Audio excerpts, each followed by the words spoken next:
stay like this all the way. It's okay, Joe. It's all over. You're safe now.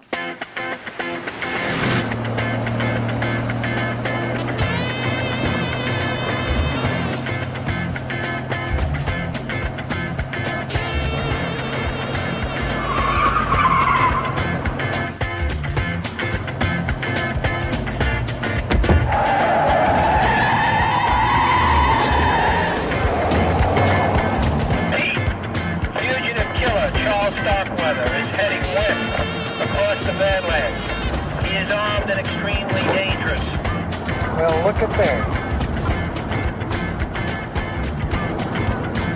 You think that's him? It ain't the Roadrunner.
Good, you got him.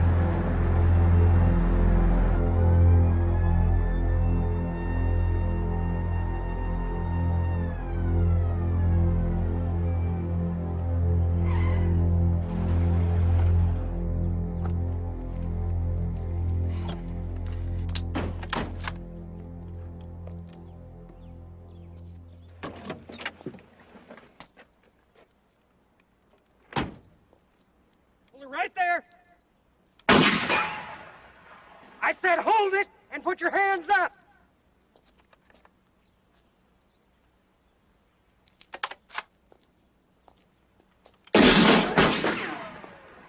Now get on the ground, face down, or the next one's for real.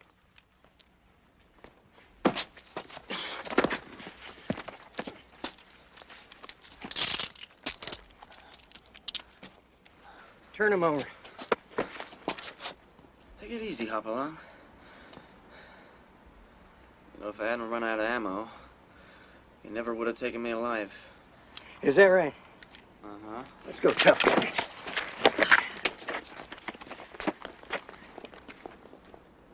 Now, please, Carol, you have to take off those dirty clothes and take a bath. I don't want to take no bath. I want my mother. Where's my mother? Your mother and stepdad and stepsister were killed. No, they weren't. Yes, by Charlie Starkweather. He never laid a finger on him. Yes, he He did. was keeping him hostage. Where's my mother? I want my mother. I want to see her. You call her and you tell her to come and you tell her to bring Betty Jean too. Oh, my God, you're here. I mean, she's so upset. Now, please, young lady, just try to calm down. Nobody's going to hurt you. I just need to do a routine examination to make sure that you're okay and everything's all right. I don't want anybody touching me. I want my mother. Will you just leave me alone? I want my mother. I want my mother. We're going to have to sedate her. Okay, okay. Hold her down, boys. Hold her tight. No! Please, no! Please! No! I'm sorry I hurt you, Mom, because I know you try to raise me up right. But I'm not sorry for what I did, because for the first time, me and Carol had a lot of fun.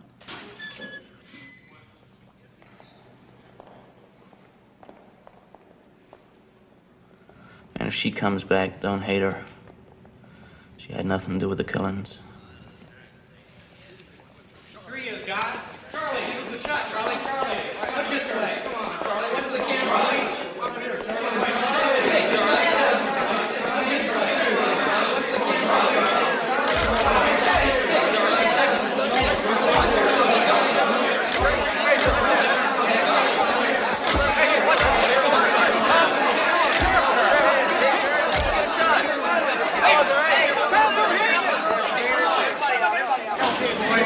Shot of me later. You need to respect Mr. Starkweather's privacy. He's had himself a trying day. Ain't some monkey in the zoo here. You're a big celebrity, boy. I've been getting phone calls from all over the world. Is that right? You gonna take me to see Carol? This ain't a motel, Charlie. You got some important visitors from back home. Bring them along. We also found a couple interesting things in the Packard. In the girl's jacket, there was some newspaper clippings about the crimes and a note asking the police to help. Just make sure everything gets sent back to Lincoln. Yes, sir.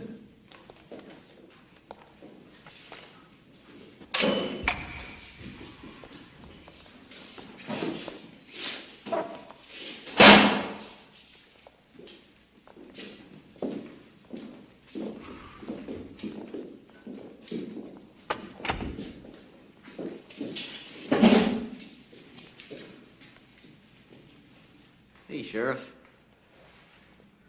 How's my old buddy Dennis? Good, Charlie. He's doing good. My son and him went to school together. Charlie, I'd like you to meet our county attorney, Mr. Elmer Shield. Pleasure to meet you, Mr. Shield. If I were you, son, I'd reserve judgment on that. You see, I'm here to make sure you pay for these killings in the electric chair. I know. But I won't hold it against you. First thing we need, Charles, is for you to voluntarily agree to return with us to Nebraska. Okay. I got the gas chamber here, right?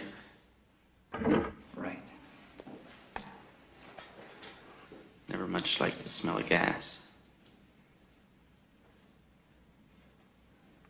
Why did you kill all these innocent people, Charles? Because I always wanted to be a criminal. But not this big. You think that's funny?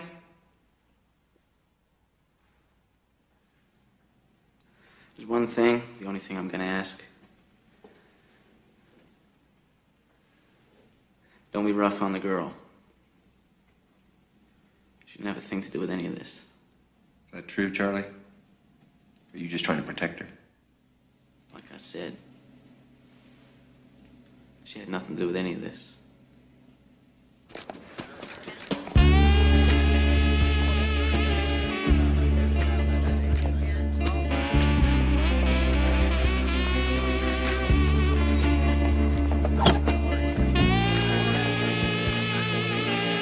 Girl in the other car.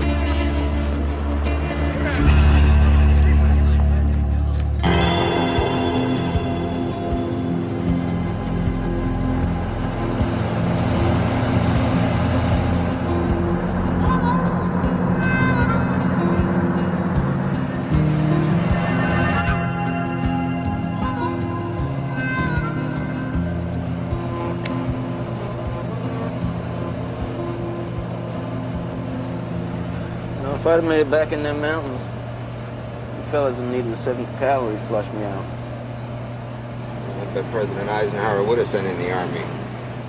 He knew what was going on. knows he'd already killed 10 people.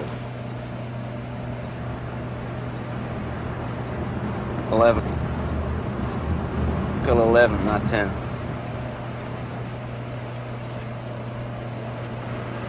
Is there somebody we don't know about? Know about him, just ain't figured it out.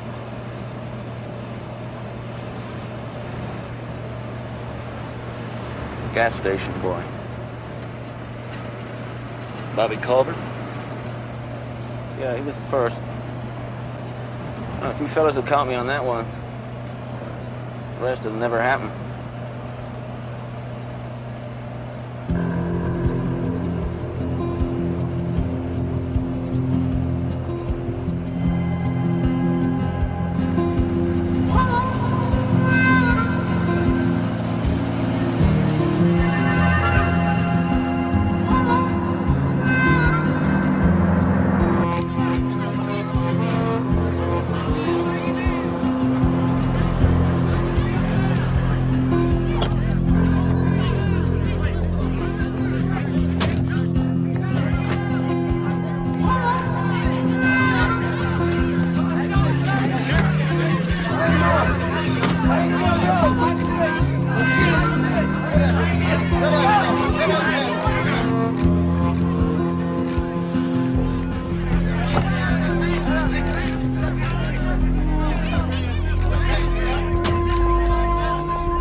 Hey. Hey, Carol. Come on, talk to me. Come on, Carol, talk to me. Why'd you run away like that? That weren't right. You should have been with me to the end. You promised, remember? You made that oath, and I'd be killed old Gus. That's enough. No more talking. Hey, ain't mad at you. Things did get a little crazy out there. Listen. They're gonna try and drive us apart. But don't let them. Don't say nothing. You let me do the talking. I ain't gonna tell you again. Now be quiet. I just want to talk to her. She don't want to talk to you. Now go to sleep.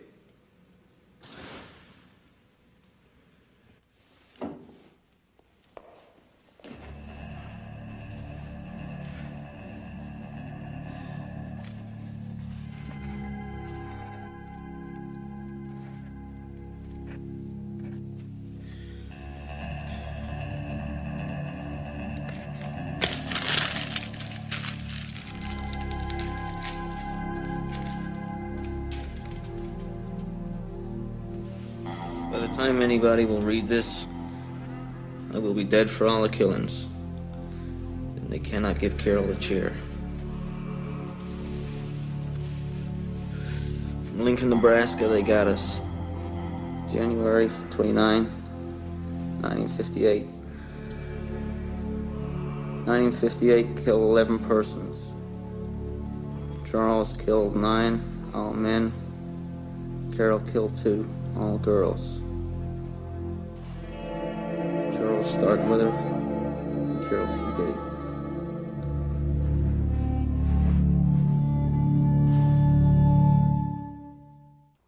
For security reasons, Charles Starkweather is being held at the state penitentiary, while Carol Ann Fugate is being held here at the State Mental Hospital in Lincoln. The reason for this is because Nebraska law prohibits a minor from being held in a county or state jail.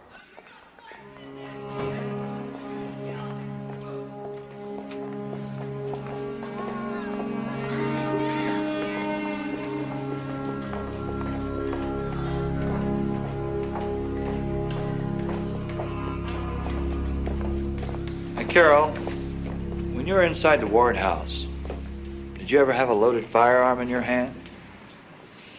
Yes, Did you point it at anyone? the maid, Why did you do that? because Chuck told me to. All right.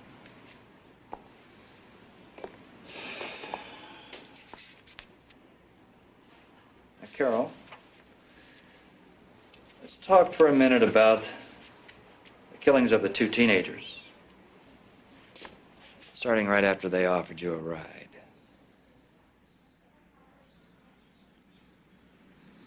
We drove back to Bennett, but nothing was open.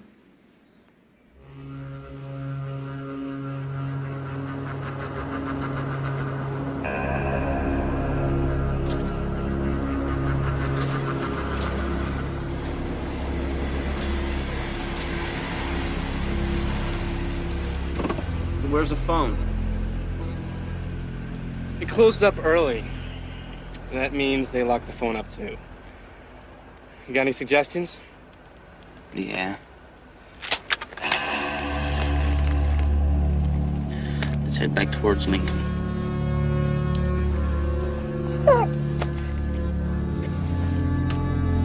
Chuck, don't! And then Charlie had another idea. So we went back to the old storm cellar.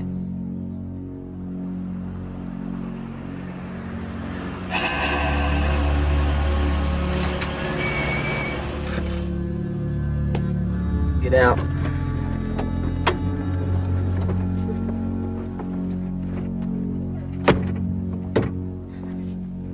Got a flashlight? Yeah, I think I have one in the trunk. Get it.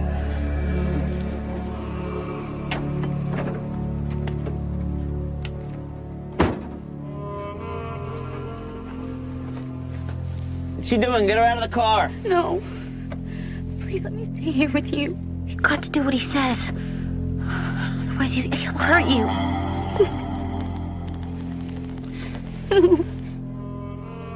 I'm sorry.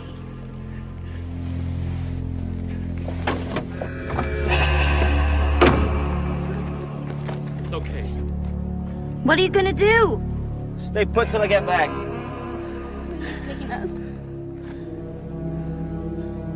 For a walk. I'm something. Sure are cute. How'd you luck out getting a cute chick like this? You can do what you want to me, but please just let her go. Ow! Stop it! Take it easy. Just going for a walk.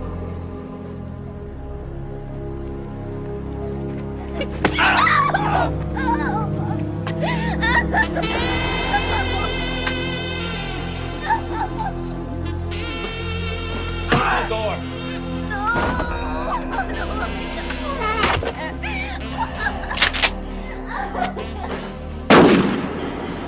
And that was the last time you saw them alive. Yes, sir. Now, Carol, you do know how to shoot a gun, don't you? Yes, sir. Is Chuck the one who taught you? He used to go shooting for rabbits. And I'd come with him and shoot tin cans. Did you use a rifle or a shotgun? I think it was a rifle. I bet you're a pretty good shot, huh? Sometimes. Well, I'll do what I can, Charles. But I can't pull rabbits out of my hat. You signed a confession and told all sorts of people that you did the killings. That's right, I did. Then how do you expect me to plead you not guilty? Self-defense. Self-defense? You shot half of the people in the back. We'd be laughed out of court. It's your problem. Now, please, you have to understand, I'm here to help.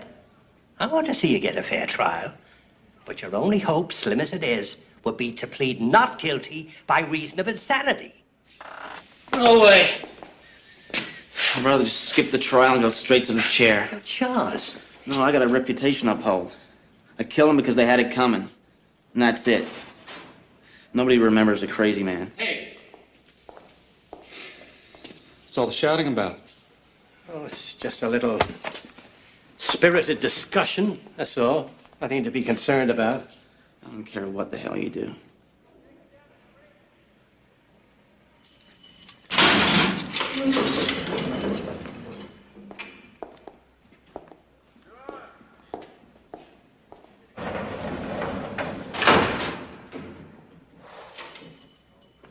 You know, you ought to be nice to Mr. Gone, Charlie. He's a good lawyer.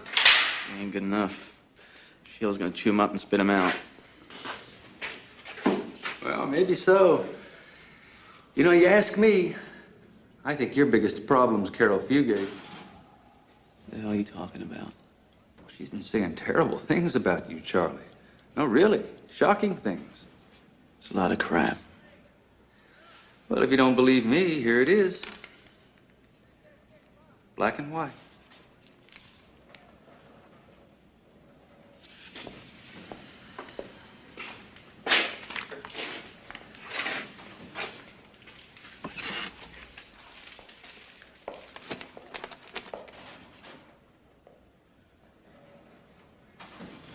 Fugate told investigators she feared for her life every second.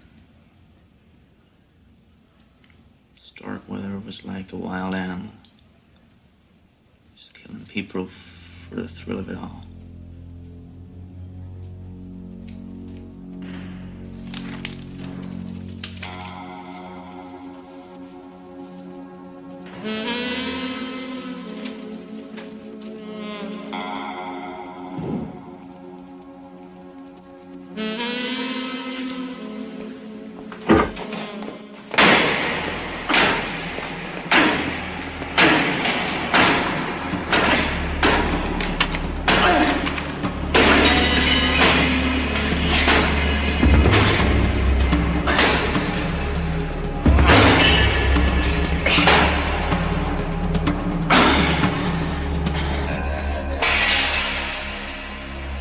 Killed her when I had the chance.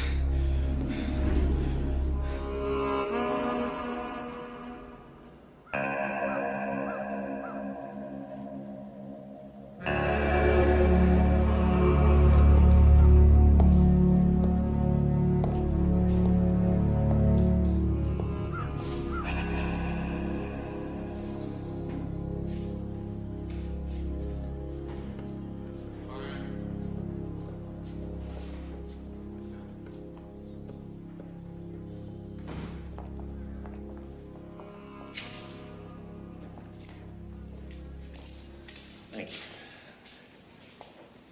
Carol, I'm John McCarthy. Nice to meet you. Please, sit down. You're even prettier in person than you are in the newspapers. Thank you. I don't know if anyone's told you who I am or why I'm here. I haven't been told anything. I don't even know what I'm doing here.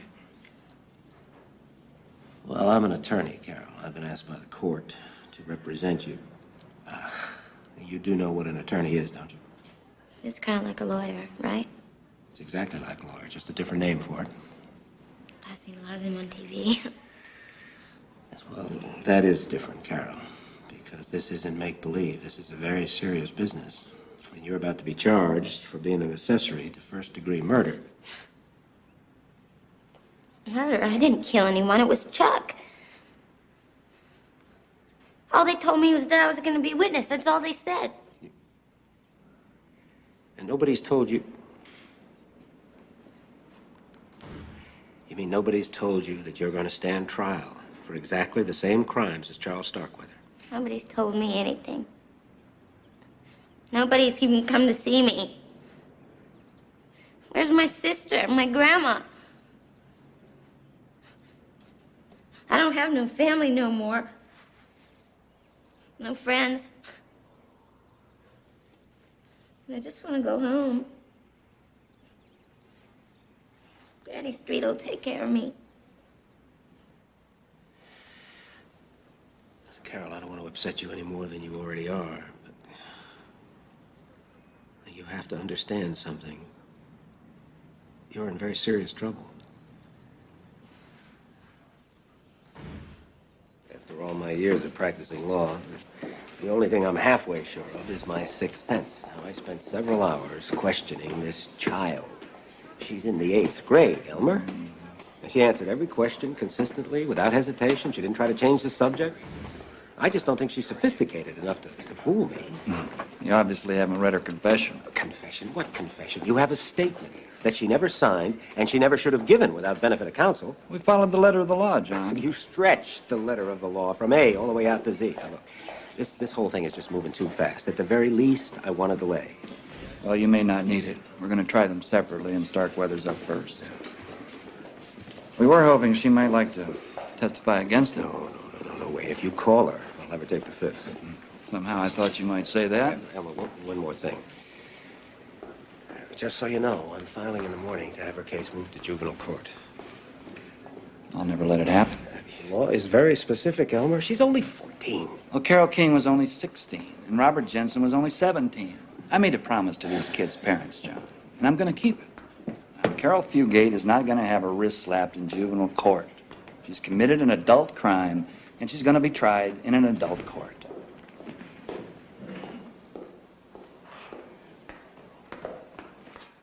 So, Doctor, based on your psychiatric examination of Charles Starkweather, what exactly is your one overriding conclusion?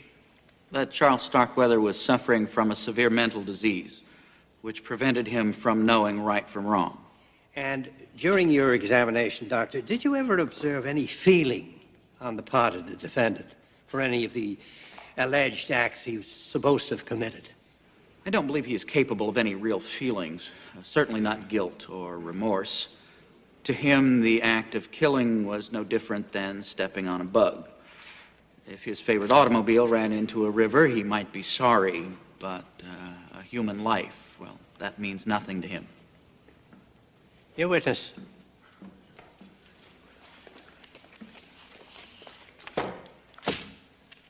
Dr. Quill, are you familiar with the legal test of sanity adopted and defined by our courts, known as the McNaughton Rule? Yes? Could you briefly summarize this rule for us, please? Simply stated, it says an accused person need only be aware of the nature and quality of the criminal act and know the act was wrong when it was committed. And using the McNaughton Rule, is it possible that someone suffering from a medically recognized mental illness could still be legally sane at one and the same time? Yes, sir. That's all, Your Honor. There's certainly no legal reason why they shouldn't move your case to a juvenile court. It's absolutely incredible to me that the Supreme Court of this state could reject this appeal. They're just playing politics with this thing.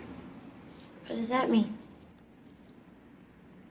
It means you're going to have to stand trial in a real courtroom. An adult courtroom, just like Charlie.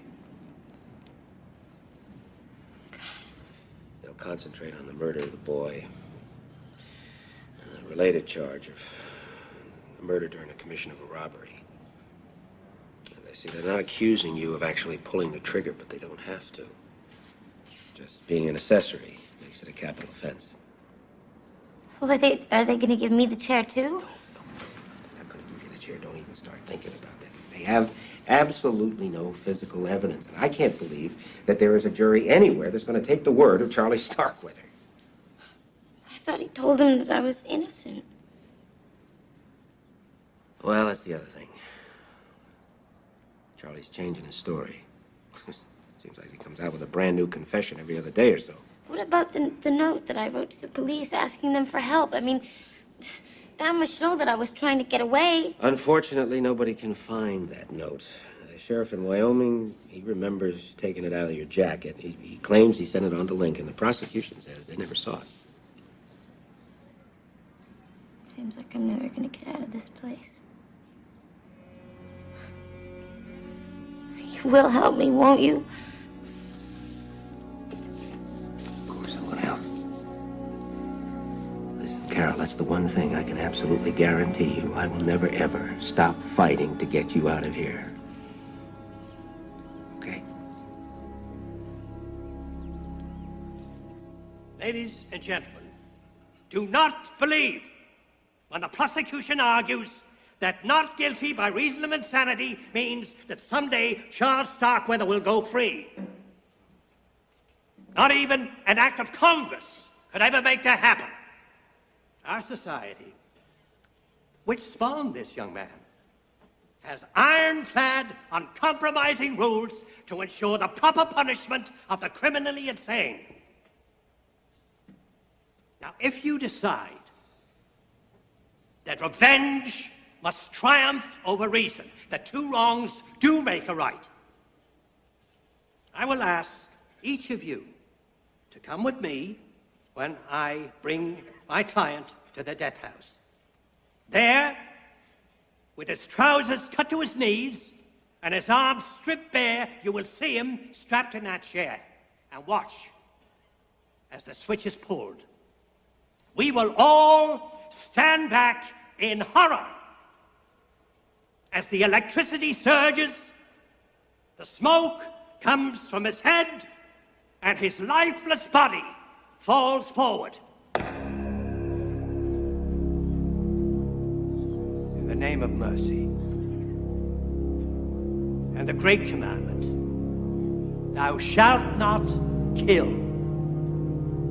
I ask you for the life of Charles Starkweather.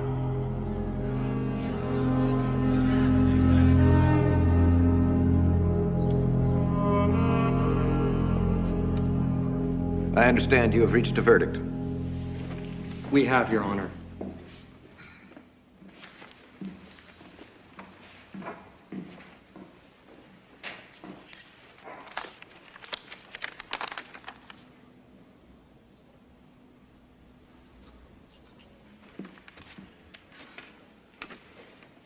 We find the defendant guilty on all counts, and it is our unanimous recommendation his penalty should be death in the electric chair.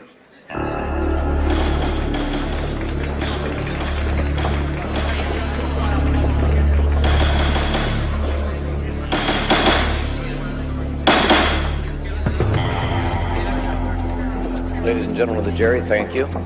You are now dismissed. Hey, geez, Charlie. Come on, give me your best mad dog luck.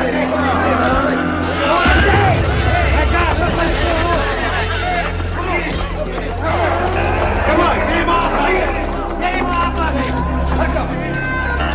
Charlie, what about Carol Fugate? You plan to help her? Yeah, when they strap me in the chair and pull the switch, I'm gonna make sure Carol's right there with me. Sit in my lap. You had no right to change her hairstyle, not without my permission. Need I remind you, sir, that she's my prisoner and not yours? If I had wanted to shave her head, that's my prerogative. You knew we had scheduled this interview for today. Somebody put you up to this, didn't they? I resent that. Now you apologize to me. The girl needed a haircut, and we cut her hair. Excuse me. What was that all about? By sheer coincidence, they cut Carol's hair. Today. They gave her spit curls. Totally changes her appearance. She looks 5 years older. I wish I never let you talk me into this. I say, whatever you do when you see her, don't mention her hair. She's nervous enough as it is. That makes two of us. Excuse me. Turn this way, please. Right here, please. Gentlemen, please. Hold up. Right here. Look up, Carol. Unless everybody quiets down and the photos stop, we will not begin. In fact, you keep this up. I'm going to call this whole thing off right now.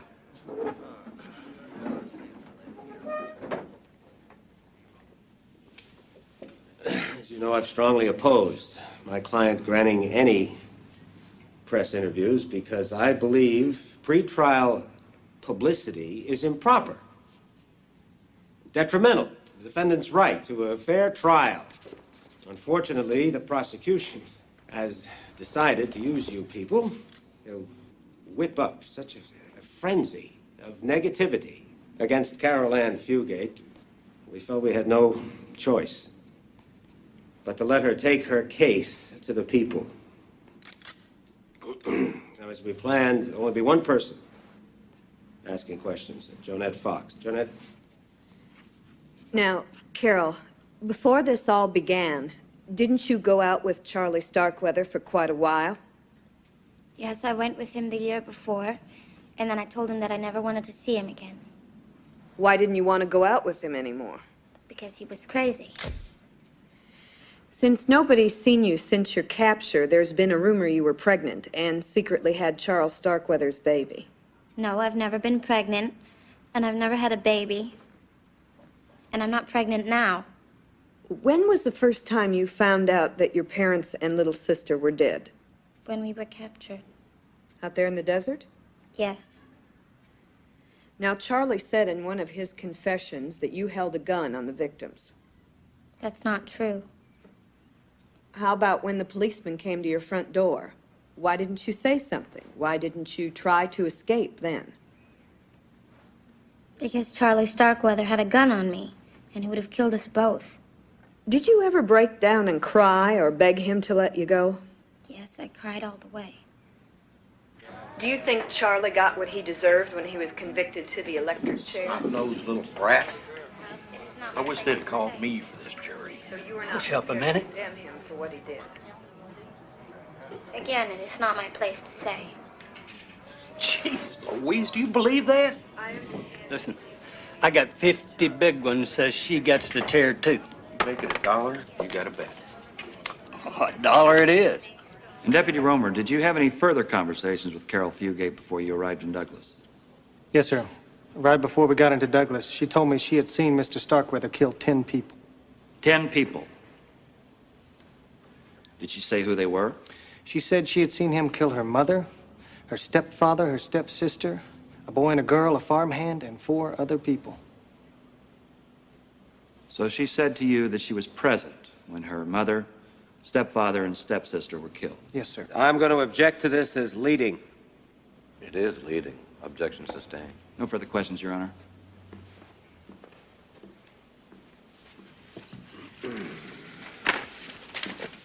Deputy Romer, when you first encountered Carol Ann Fugate there in Wyoming, was she at any time armed? Or did you see her aiding and abetting Starkweather in any way? No, sir. Now, you stated that she was hysterical. What do you mean by that? Well, she was sobbing and crying. She could hardly talk. Did you get the impression that she was afraid of Starkweather while he was still on the loose? Yes, sir, I did. Did you hear what was told to Carol Ann to get her to return to Nebraska? I heard some of it. Did she have any attorney present to advise her of her rights during this interview? No, sir. She didn't. Thank you. John, you have to admit it was a pretty good day for the prosecution. I was one of their prime witnesses. What about the inconsistencies in Carol's story? How could she say she didn't know her parents were dead if she told the deputy she'd seen them killed? She was hysterical. She didn't know what she was saying. Besides, he remembers it the way he wants to remember it. John. Excuse me. John? At this time, the people would like to call Charles R. Starkweather. Objection. We've not been advised that this witness would be called. Your Honor, his name was submitted on our list of possible witnesses. Along with 1,000 other people, it was never specified that Starkweather would be called to testify. Objection overruled. Is he outside? Then bring him in.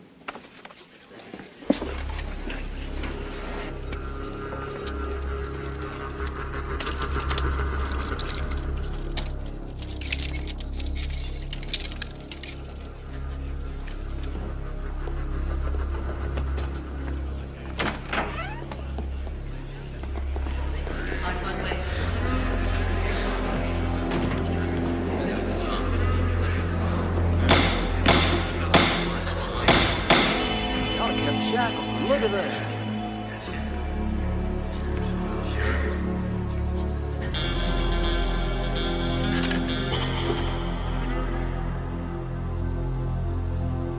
Do you solemnly swear to tell the truth, the whole truth, and nothing but the truth, so help you God? I do. Mr. Shield?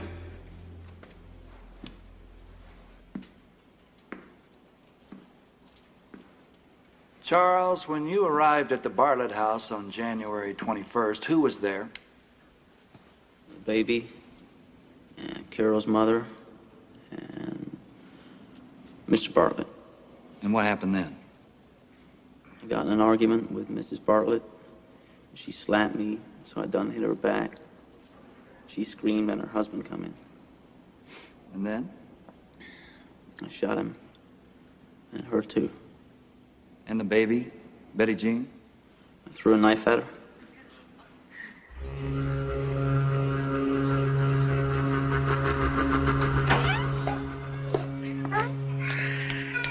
What are you doing back? Where's your husband? What are you doing? Marianne! Hey!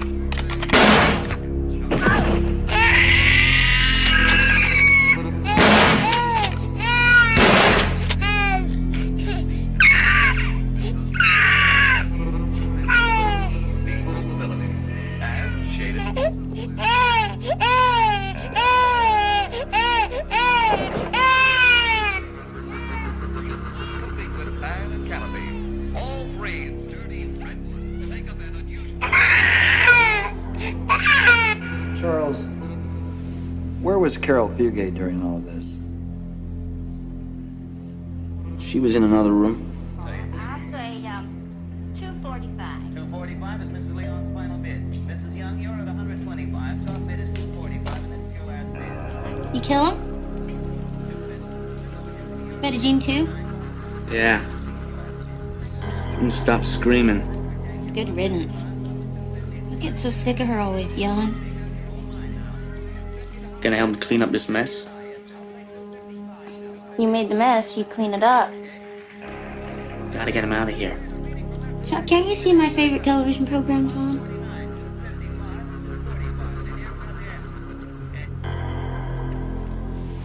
Did you remain at the Bartlett house that evening? Yeah. Except when I went out to buy a few things. And when you left, Charles, did you do anything to Carol, like tie her up? No. And you left the house several other times over the next few days? Yeah. Every day I left to get something or make a call. And you never tied her up on any of those occasions? No, sir, never.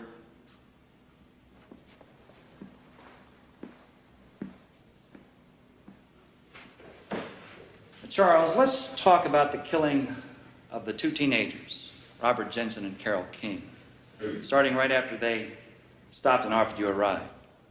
Well, after they picked us up. Could you speak up, please? I'm having a little trouble hearing you. Yes, sir.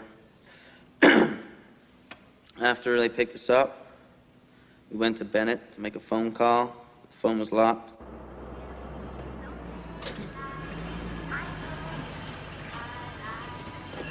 So where's the phone? It closed up early. And that means they locked the phone up too. Got any suggestions? Yeah. Let's head back towards Lincoln. God, please, that's not funny. Nobody's laughing. Don't worry. They're not gonna hurt us. Isn't that right?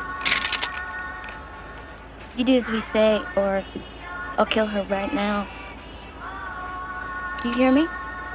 Yeah. Yeah. Good.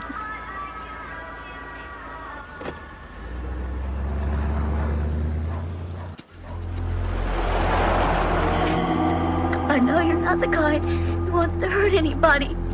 I know. I can tell. I really can. And I want to thank you. Shut up!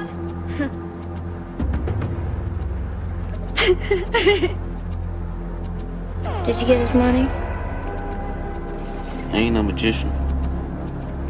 Give me her billfold.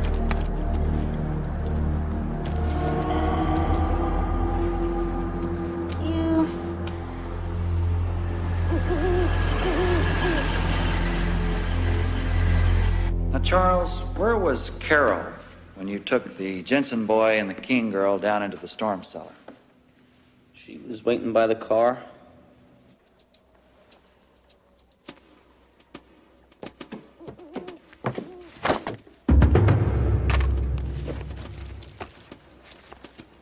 What the hell you been doing down there so long? Had to take care of the boy. The girl gave me some trouble. Bet she did. Come on, don't be sore at me. Let's go back to the farm. No, I don't think so. I think you done about had enough for one night. Is she still alive? Yeah.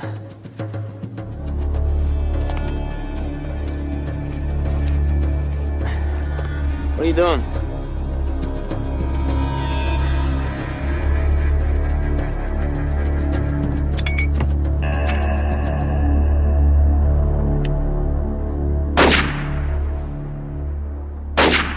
So it's your contention that Carol Fugate is the one who killed Carol King?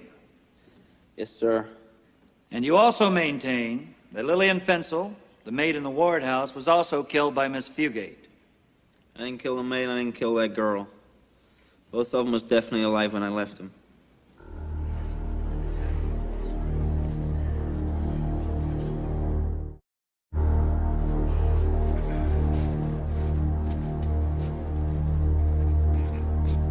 Mr. MacArthur. Charles. Why did you kill Carol Fugate's stepfather? Could she come at me? And her mother? She threatened me with a knife. And the little baby?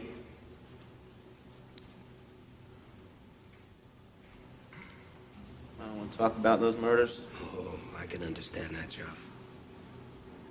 But you said earlier you did kill little Betty Jean, didn't you? I said I threw a knife at her. Didn't say I killed her. I see. Now, Charles.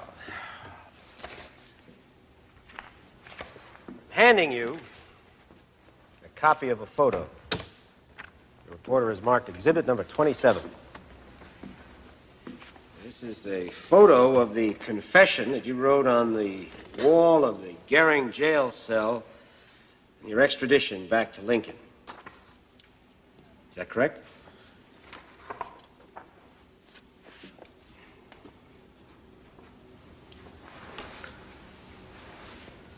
Yeah. Now, according to this confession, you said Charles killed 9, all men. Carol killed 2, all girls. I don't understand, Charles. You, of all people, should know.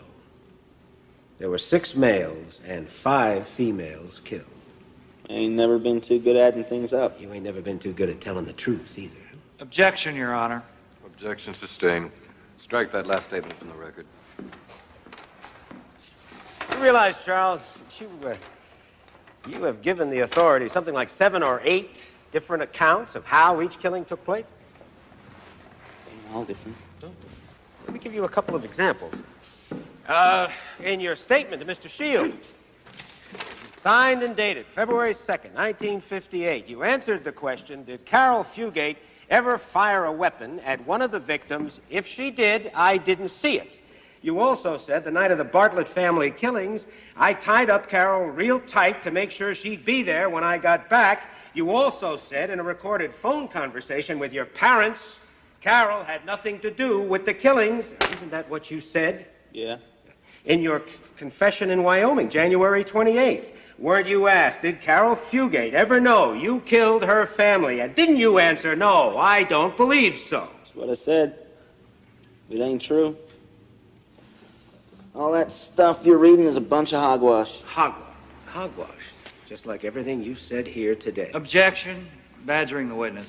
Sustained. Mr. MacArthur. I believe that's all.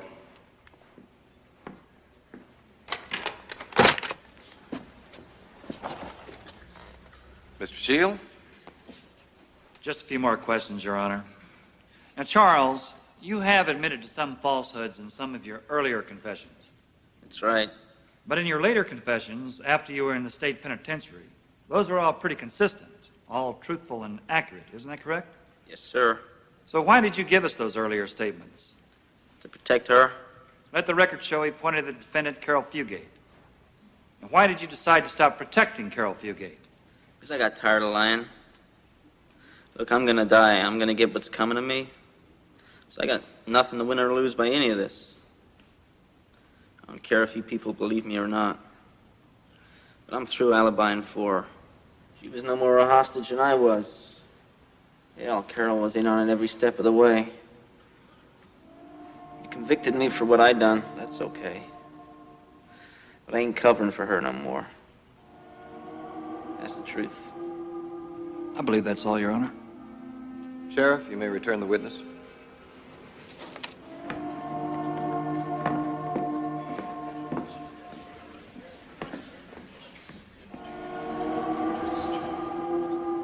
Well, it's coming up on the hour, so I think this is a good time to take our afternoon recess. The spectators will remain seated until the jury has left the room. And I want the jury to remember the admonitions I have given you many times. Do not talk among yourselves or with anyone else about the case. You're free to go. It's an anonymous letter. We don't know if it's true. Well, why don't we assume for a second that it is true? Let's just assume that one of our jurors made a public bet that Carol Ann Fugate would get the electric chair. Can I assume you're going to declare a mistrial? Assumption's the mother of all screw-ups, John. The fact is, we have no intention to ask for the death penalty. I really think you're blowing this out of proportion, John. You have to be kidding. Elmer's right. Even if this is true, we are not going to start it all over again. Hell, I doubt that we could find a potential juror who doesn't believe that girl is guilty. I'm going to quote you on that when this goes to the Court of Appeals. Oh, that's your prerogative. My question is, why are we even going through this charade? Why don't you just take the girl out and hang her from a tree? You control yourself, counselor. You hear me? John, there's no great conspiracy here. The problem is you seem to be the only one in the state of Nebraska who doesn't know she's guilty. No, the problem is I seem to be the only person in the state of Nebraska who still believes in the United States Constitution. Now, Carol, what went through your mind when you first saw Robert Jensen's automobile pull up and they offered you a ride? Well, I was relieved because I'd been thinking that Charlie was going to kill me too, just like he did Mr. Myers. And he asked Robert Jensen if he'd give us a ride into town so that we could use the telephone. But when we got there, it was all locked up. That's when he put the gun to Robert Jensen's head and told him to keep driving. It closed up early. That means they locked the phone up too. You got any suggestions? Yeah. Let's head back towards Lincoln. No, let me take you to another phone. I know where one is. I do. Don't talk back to me, or I'll shoot you right here. Oh my God! No, Chuck, don't shoot him! Please don't hurt him! Shut up. Besides, John, anyhow. And what happened after that? Well, he asked Robert if he had any money, so Robert handed him his billfold with some dollars in it, and Chuck took the money and handed it to me to hold. And what was Carol King doing through all this? Nothing. She was too scared. Well, you heard Charles Starkweather say she thanked him for being so good to her. No, sir. That's not true. She never said a word. All he ever did was scream at her, especially when we got out to the old storm cellar. And that's when you told her to get out of the car. Yes, sir. Carol, can you tell us why you felt the need to point the gun at Carol King? Well, I had to. Chuck told me to. And you were afraid if you didn't follow his order. Well, he'd kill us all. After the girl got out of the car, I asked him again if he please wouldn't hurt them. He just told me to shut up, to stay in the car. How long before you saw or heard anything else? Well, I was shaking the whole time. And a few minutes later, I heard the shots being fired.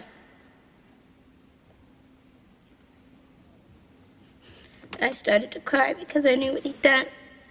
You want this? Carol, why didn't you jump out of the car and run away?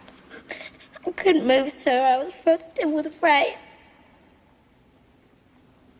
Did the thought ever cross your mind to take your father's gun and to do something to Charles Starkweather? No, sir. I never killed anybody, sir. How long after the shots were fired did you wait in the car? Seemed like a very long time, sir. Why did you have to shoot them? What were you doing down there? Why did you do that? You tried to jump me. She's dead. He's still alive. Let him squirm. He deserves it. Come on. Let's go. Where are we going now? Maybe I'll take you home. But instead, you ended up in South Lincoln, at the home of C. Lauer Ward. Yes, sir. After that, he told me to go and lie down on the Davenport. And it's when I woke up that he told me that he killed Mrs. Ward. And then he handed me the murder knife and he told me to go take it to the sink and wash it off.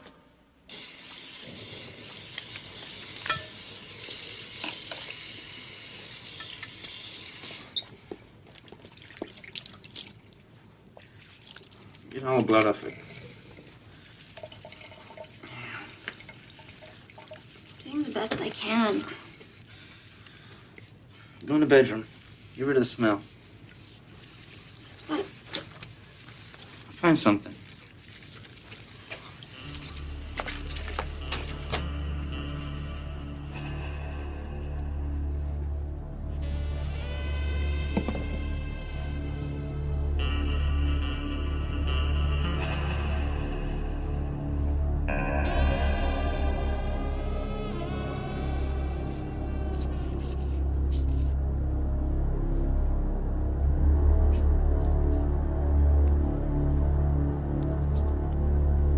Carol, when did Charles bring the maid back upstairs?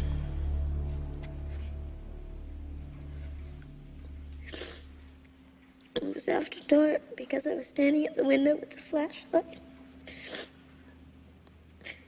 He told me to do that so that I could make sure and see if anybody came home.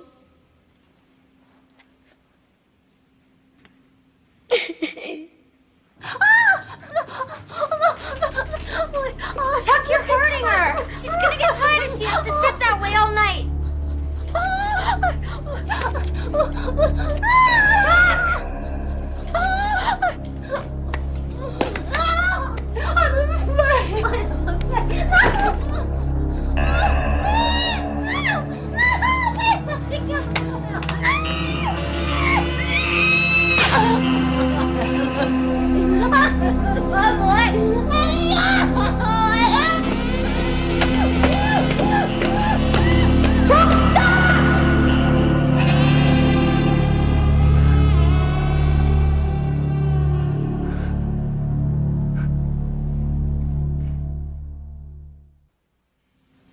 After you left the Ward house, how long did you drive that night?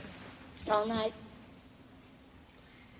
Did Charles Starkweather talk to you while he was driving? Yes, sir. I kept asking him about my family, telling him how much I wanted to see him.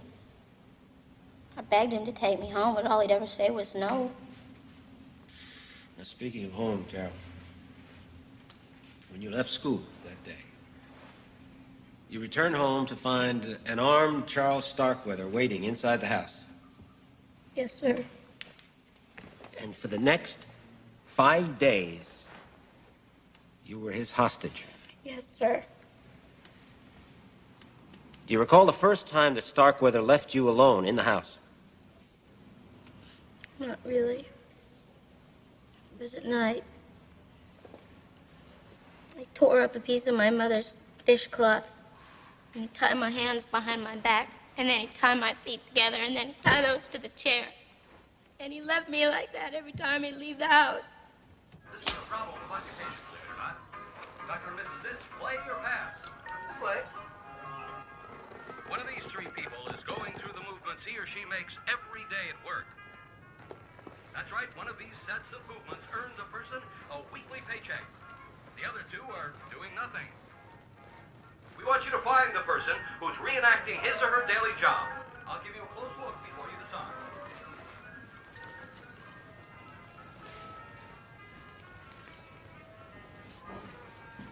Now, let's meet our next contestant. Excuse me, sir, what's your name? Don't leave me alone, Charlie. California. Occupation? Charlie? Charlie, don't leave me here. Carol, during your captivity, some relatives, even some police, came to the front door. Why didn't you try to warn them? I did. Charles Starkweather said that he'd shoot anybody that walked in the door, and I did write that note for everybody to see. You mean the note that you attached to the front door while you were there in the house with Starkweather? Yes, sir. I'm handing you what's been identified as Exhibit 45. Would you please tell the court what it says? Stay away. Everybody's sick with the flu. Signed, Miss Bartlett. Who is Miss Bartlett? My sister. Miss Bartlett is my sister, sir, and she's too little to write a note. My last name is Fugate. My mother never would have signed it that way. So, you were trying to send a warning. Yes, sir. Just like you tried to send a warning when you took Bobby Jensen's and Carole King's school books and you threw them out of their car. Yes, sir. Well, I figured that somebody would open them up and see the names, and at least they'd start looking for them.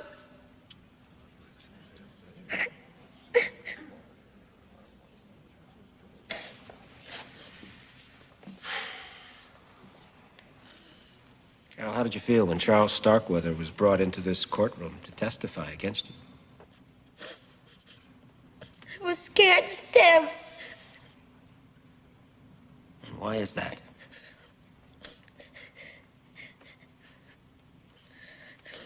I don't know. I figured somehow he'd get loose.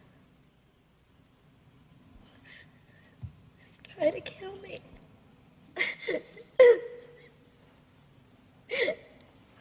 Thank you.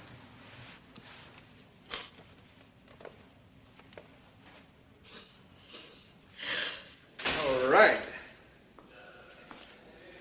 Take a break, Shakespeare. It's dinner time. Hey, Calvin. People always got in my way. And everybody blames me for hitting back. But if you pull a chain on a toilet, you can't blame it for flushing, can you? Charlie, what are you planning to do with all that scribbling? I'm getting it published. Parade magazine. I got a contract and everything. Yeah, well, you better write fast. I hear they're getting ready to set a date with the electrocutioner. Well, at least I know for once I'll get a decent meal.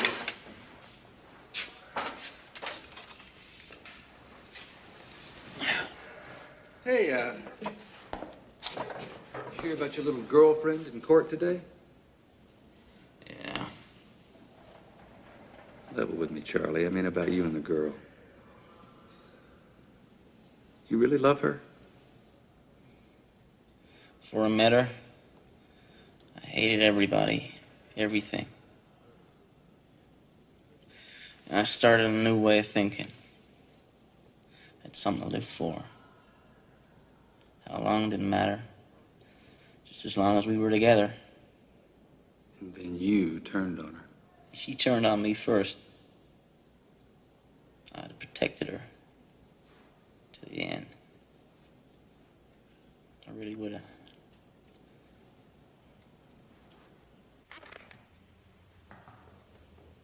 Carol, you have admitted to having numerous opportunities to escape, and that on several occasions you had a loaded firearm in your hand when Charles Starkweather either had his back turned to you or he was unarmed. Isn't that correct?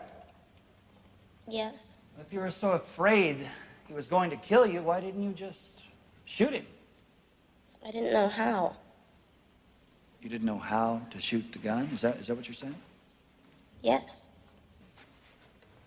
Carol, in your confession, which you gave to me in front of several witnesses... Objection. Objection. Miss Fugate never gave any confession. And the statement that Mr. Shield is referring to was given without benefit of any counsel and was never signed by Miss Fugate. Overruled. However, you may omit the word confession from the record. You may proceed. All right, I'm reading now from your statement. Question. Now, Carol, you do know how to shoot a gun, don't you? Carol, yes, sir. Question. Is Chuck the one who taught you? Carol, yes. Question. Did you use a rifle or a shotgun? Carol, I think it was a rifle. Question. I bet you were a pretty good shot. Carol, sometimes. Do you recall telling me that? No, I don't remember. You don't remember saying that?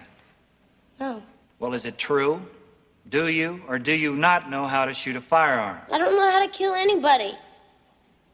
Well, let's go back for a minute to the killings of the teenagers. Did you at any time point a gun at the King girl and tell her to get out of the car? I had to. Charlie Starkweather told me to. Well, if Charles Starkweather had told you to shoot her, would you have done that too? No! Objection! Argumentative. Sustained. Now, when you and Chuck were going together, did he treat you pretty well? Yes, Did he buy you things? sometimes. And did you buy him things? Sometimes. In fact, didn't you and Chuck open a savings account in both your names at the First National Bank? No. You sure of that now, Carol? Well, the way you're saying it makes it sound like we went and did it together. Charles Starkweather opened a bank account and he asked me to sign in case he got killed while he was running around with that gang he was in. But isn't this the bank signature card you both signed when you opened up your joint account? I didn't sign it at the bank. He brought it to my house. But this is your signature, and you did sign it. Let the record show that the witness nodded in the affirmative. Carol, now when you and Chuck were alone at your house after he killed your parents, did you and he engage in any sexual relations? Objection. Your Honor, this is an attempt to introduce inflammatory, prejudicial matter into the record. It is entirely outside the scope of this case. Overruled. Answer the question. I don't know what he means. Well, you do know what sexual intercourse is, don't you? Yes. Did you and Charles Starkweather engage in sexual intercourse during the time you were at your house? Yes. And how many times did you have sexual relations there with Charles Starkweather? Objection. And the form of the question is improper, Your Honor. Overruled. This line of questioning is allowed. How many times did you have sexual relations at your house with Charles Starkweather? I think twice. And how about after the 3 killings in the Ward house? At any time after that, did you have sexual relations with Charles Starkweather? Yes. And where did that take place? In the car on the way to Wyoming. And did you at any time following the Ward murders kiss Charles Starkweather? Yes. And did you at any time tell Charles Starkweather that you loved him? Yes, but only because he said he was going to kill me. Please just answer the question, yes or no. Yes. I believe that's all, Your Honor.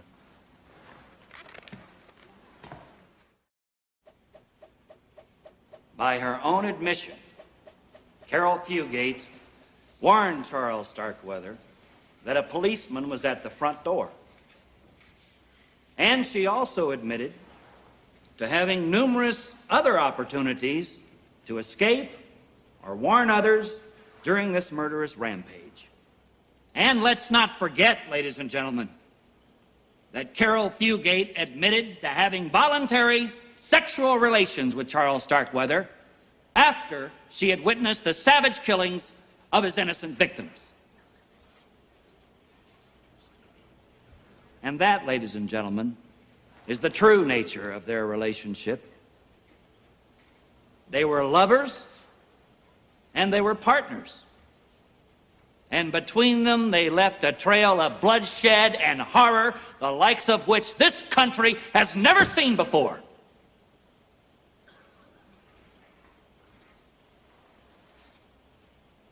But even 14-year-olds must realize that they cannot just go on 8-day murder sprees. No, ladies and gentlemen. The time has come for Carol Fugate to face the consequences of her conduct. And the time has come for you to send an unequivocal message to violent criminals of all ages. If you break the law, you will be caught. If you break the law, you will be prosecuted. And if you break the law, you will be punished.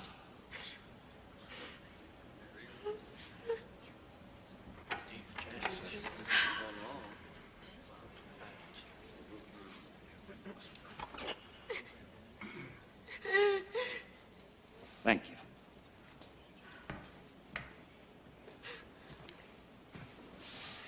Mr. MacArthur.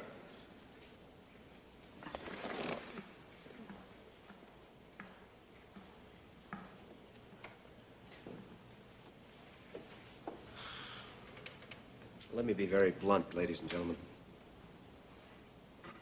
The 12th victim of Charles Starkweather is Carol Ann Fugate. And the 13th victim may very well be our Bill of Rights. Now, why do I say that? Because the legal system I so cherish and support has totally collapsed around this case.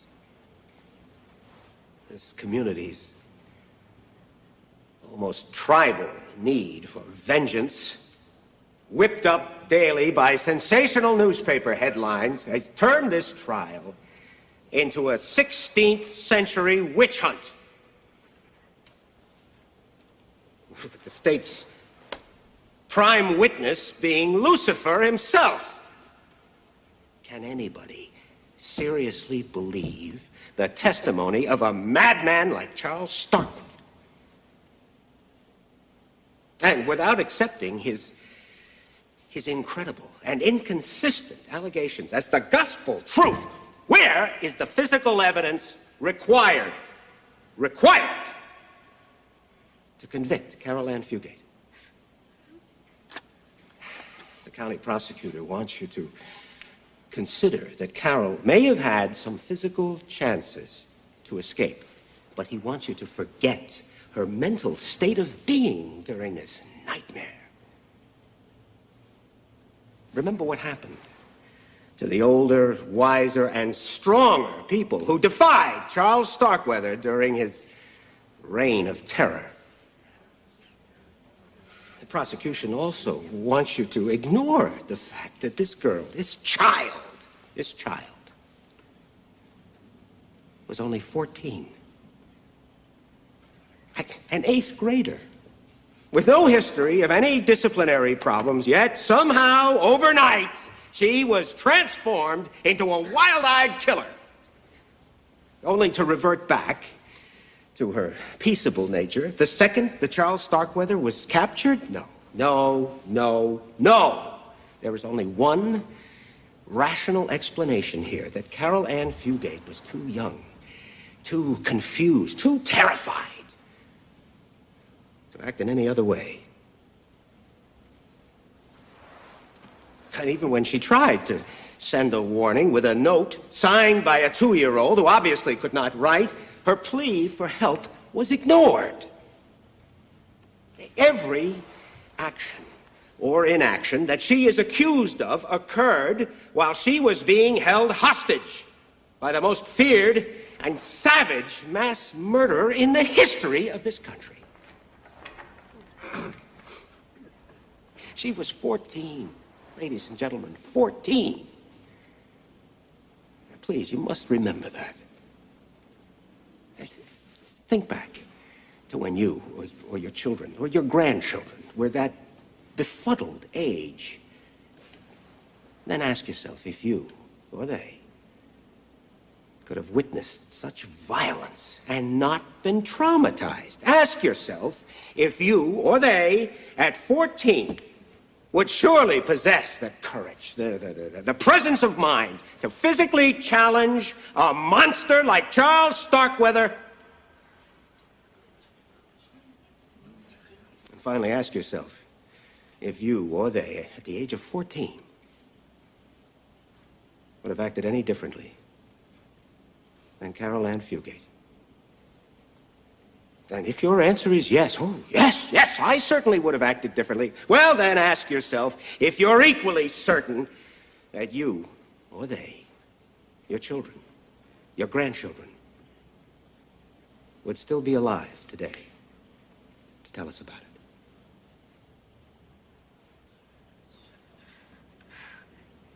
Thank you.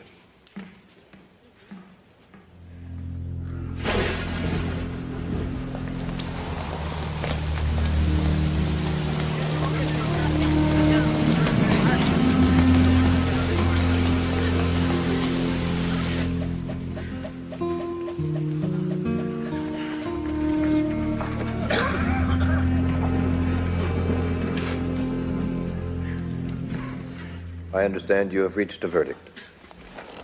We have, Your Honor.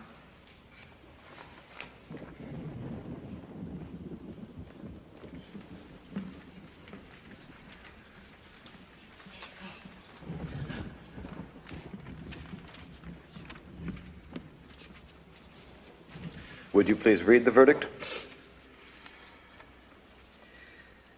On the charge of murder in the first degree with premeditation and malice, we find the defendant not guilty.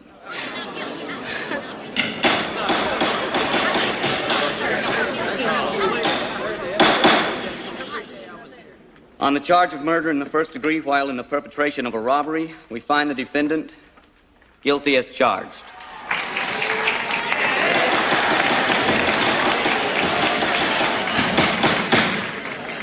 I remind you that these proceedings are not over.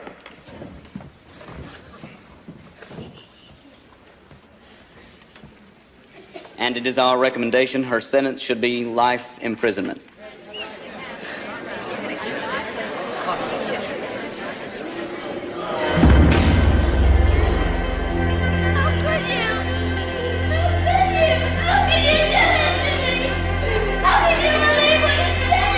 Please take her into custody.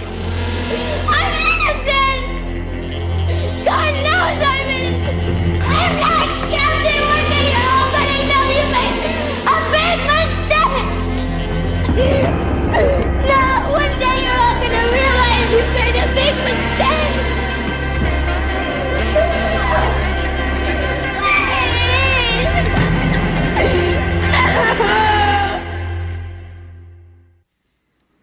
Dear Mr. President, I am now 15 years old.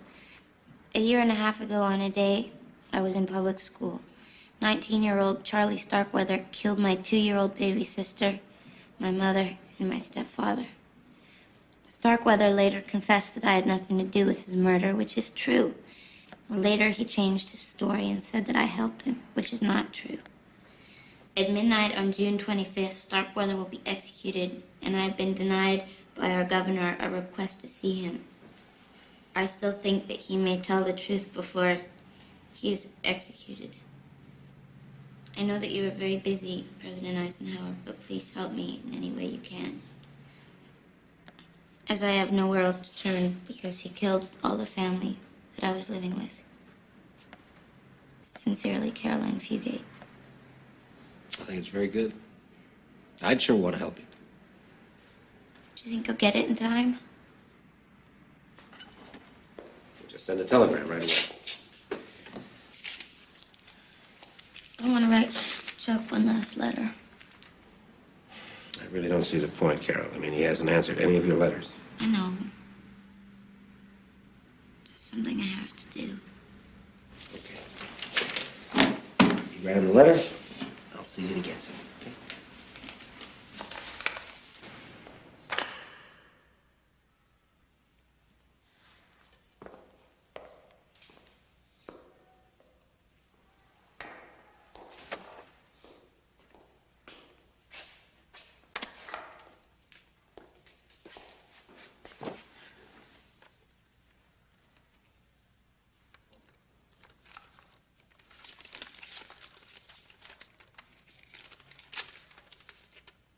Dear Chuck, with so little time left, I'm asking you once again to please tell the truth about what happened.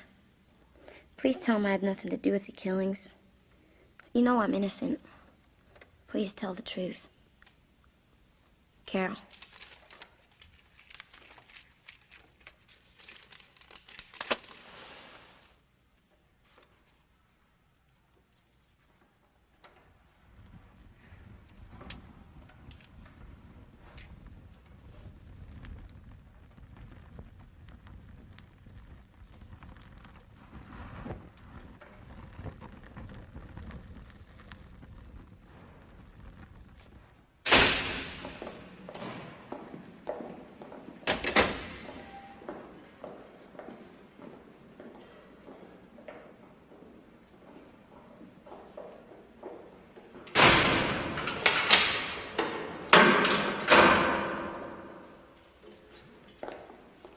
Time's come, Charlie.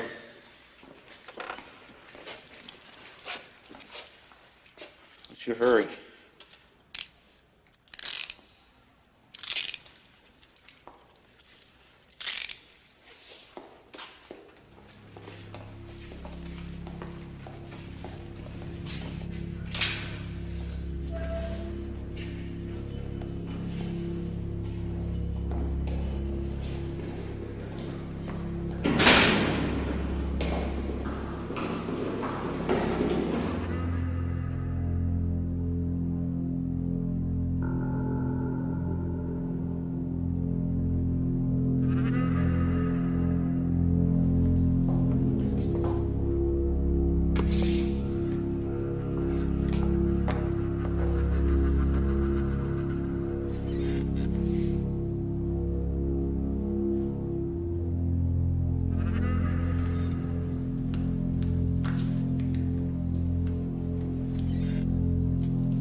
Dear Miss Fugate, Starkweather case is entirely a state matter. The President has no jurisdiction or authority in any way to comply with your request.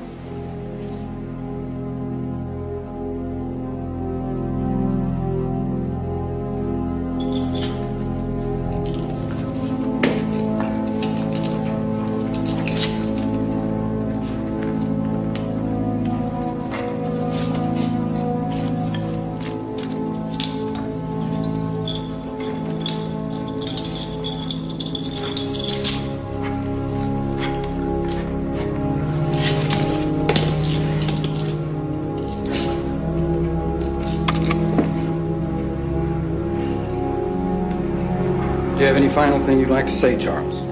Yeah. Can you tighten the straps a little loose?